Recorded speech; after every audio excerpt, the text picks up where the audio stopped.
یہ کہانی عامل اور شیطان کے درمیان ہے۔ دیکھتے ہیں اس میں جیت کس کی ہوتی ہے، عامل کی یا شیطان کی۔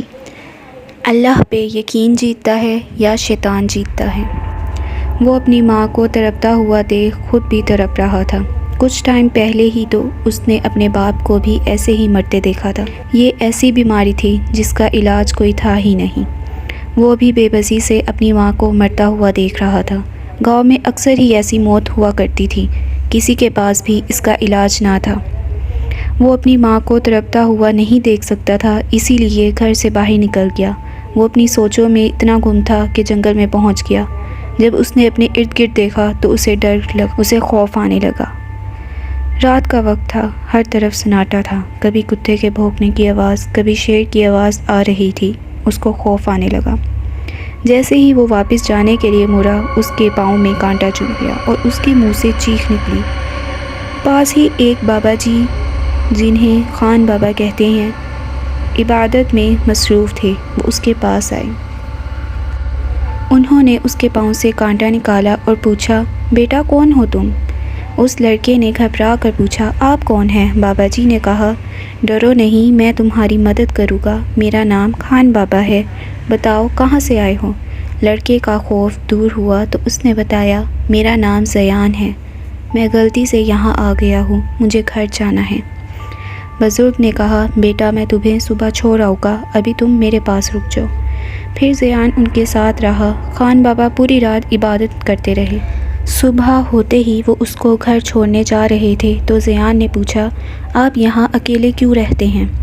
خان بابا نے کہا، اکیلا کون ہوتا ہے، اللہ ہے نا، ہم سب کے ساتھ ہے۔ پھر بھی زیان کو تسلی نہیں ہوئی تو اس نے پوچھا، مگر آپ جنگل میں کیوں رہتے ہیں؟ کیا آپ کا کوئی گھر نہیں؟ خان بابا نے کہا، بیٹا یہ جنگل ہی تو میرا گھر ہے، یہ درخت اور پودے میرے بچے ہیں۔ زیان نے کہا، آپ میرے گھر آ جائیں، میرے ابا بھی چلے گئے، شاید اماں بھی۔ خان بابا نے کہا، جانتا ہوں تمہارے ماں باپ کے ساتھ اچھا نہیں ہوا، اللہ غارت کرے شیطان کو بھی اور اس سے علم کروانے والے انسان کو بھی۔ میرا دل کرتا ہے میں شیطان کو مار دوں، کسی دن ڈھونڈ لیا نا تو مار دوں گا۔ خان بابا اس کو دیکھ کر حیران ہوئے اور سوچنے لگے، چلو بیٹا تمہارا گھر آ گیا ہے، تم جاؤ اپنا خیال رکھنا۔ زیان نے پوچھا، کیا میں آپ سے ملنے آ سکتا ہوں؟ خان بابا نے کہا، ضرور آ سکتے ہو، لیکن کسی کو پتہ نہ چلے۔ زیان روز پہلے پڑھنے جاتا، پھر خان بابا سے ملنے جاتا، کافی دیر ان سے باتیں کرتا رہتا۔ ان کے پاس اکثر دم کروانے بھی آیا کرتے تھے۔ ایک دن زیان نے خان بابا کو کسی سے بات کرتے دیکھا، مگر زیان کو تو وہ دکھ ہی نہیں رہا تھا۔ زیان نے ان سے پوچھا، آپ کس سے بات کر رہے تھے؟ مجھے تو یہاں کوئی نظر نہیں آ رہا۔ خان بابا نے کہا، تم نہیں دیکھ سکتے، کیا تم دیکھنا چاہتے ہو؟ ڈرو گے تو نہیں؟ زیان نے کہا، میں نہیں ڈرتا، لیکن اس کے چہرے پر خوف آیا۔ خان بابا نے کہا، ابھی تم چھوٹے ہو، بڑے ہو جاؤ پھر میں تمہیں سب بتاؤں گا۔ تعلیم مکمل ہو جانے کے بعد زیان پورا دن خان بابا کے ساتھ رہا کرتا تھا۔ خان بابا کے پاس خاص علم تھا، وہ آہستہ آہستہ زیان کو دے رہے تھے۔ 7 سال بعد، خان بابا مجھے آپ کی بہت یاد آئے گی۔ خان بابا کے جانے سے زیان بہت اداس ہو رہا تھا۔ ان کے علم کی وجہ سے وہ بہت بدل چکا تھا، اس سنجیدہ ہو گیا تھا اور خاموش رہتا تھا۔ خان بابا آپ واپس آئیں گے نا؟ وعدہ کریں۔ ہاں بچے، جب بھی ضرورت ہوگی میں آؤں گا، مگر تم بھی وعدہ کرو یہ علم اپنے ذاتی مفاد کے لیے استعمال نہیں کرو گے، اور کبھی بھی اپنے اوپر غرور مت کرنا کہ تم علم والے ہو۔ جی خان بابا، میرا وعدہ ہے آپ سے۔ بابا کے بتائے ہوئے علم کی حفاظت پوری ایمانداری سے کر رہا تھا۔ اب تو گاؤں کے بھی کافی لوگ اس کے پاس آیا کرتے تھے، وہ بھی سب سے خوش اخلاقی سے ملتا تھا۔ زیان ذکر میں مصروف تھا، بہت کم لوگ اس کے آستانے کے بارے میں جانتے تھے، اسی لیے وہ خود 2-3 دن بعد گاؤں کا چکر لگا لیتا تھا۔ گاؤں کا ایک شخص بھاگتے ہوئے آیا۔ زیان نے سر کے اشارے سے اسے بولنے کی اجازت دی۔ زیان بابا، میری بہن نور، اس کی ٹانگوں میں بہت درد ہے، ٹانگیں چپک گئی ہیں، حرکت ہی نہیں کر رہی، آپ چلیں میرے ساتھ۔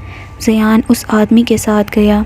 زیان نے سب کو سلام کیا اور نور سے پوچھنے لگا۔ نور نے بتایا، مجھے ایسا لگتا ہے جیسے کسی نے میری ٹانگیں باندھ دی ہوں، چپک گئی ہوں، محسوس ہی نہیں ہو رہی کہ کچھ ہے بھی یا نہیں۔ زیان کو لگا جیسے وہ یہ باتیں پہلے سن چکا ہے۔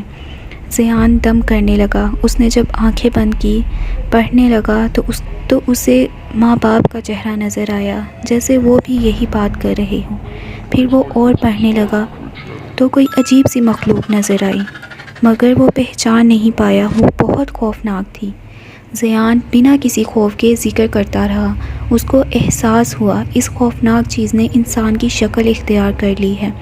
وہ کہکے لگا رہی ہے۔ تھوڑی دیر زیان کو ایک آواز آئی جو کہ بہت بھاری تھی۔ مرے گی، یہ بھی مرے گی، کچھ بھی کر لو، یہ بچنے والی نہیں ہے۔ وہ زور زور سے کہکے لگانے لگی۔ اس کی آواز اتنی بھاری تھی، زیان کو لگ رہا تھا کہ اس کے کان کے پردے پھٹ جائیں گے۔ زیان نے آنکھیں کھولی، خود کو نارمل کیا اور سب کو تسلی دی کہ اگر اللہ کا حکم ہوا تو یہ انشاءاللہ ٹھیک ہو جائے گی۔ زیان نے ان کو کہا، میں آج سے ہی ذکر شروع کر دوں گا ان کے لیے، لیکن آپ نے ایک کام کرنا ہے، چاروں کل پڑھ کے دم کرنے ہیں ہر 2 گھنٹے بعد، اور قرآن پاک کی تلاوت کرنی ہے۔ اللہ کا حکم ہوا تو یہ ٹھیک ہو جائیں گی۔ زیان نے نور کے شوہر کو اباد آنے کا کہا۔ زیان نے ان کو بتایا، اعظم بھائی، ویسے تو اللہ ہر چیز پر قادر ہے، مگر نور باجی پر میرے علم کے مطابق کسی نے بندش کروائی ہے۔ اب آپ اپنے آس پاس دیکھیں کون ہے جو یہ کروا سکتا ہے، باقی میں بھی اپنے علم کی حدود میں رہتے ہوئے خود بھی معلوم کرنے کی کوشش کروں گا۔ آپ بس اللہ کے کلام پر یقین رکھیں اور ذکر کرتے رہیں، انشاءاللہ یہ جلد ٹھیک ہو جائیں گی۔ اعظم نے پوچھا، زیان بابا کون کروا سکتا ہے؟ اس گاؤں میں تو ہمارے بہت سے دوست بھی ہیں اور دشمن بھی۔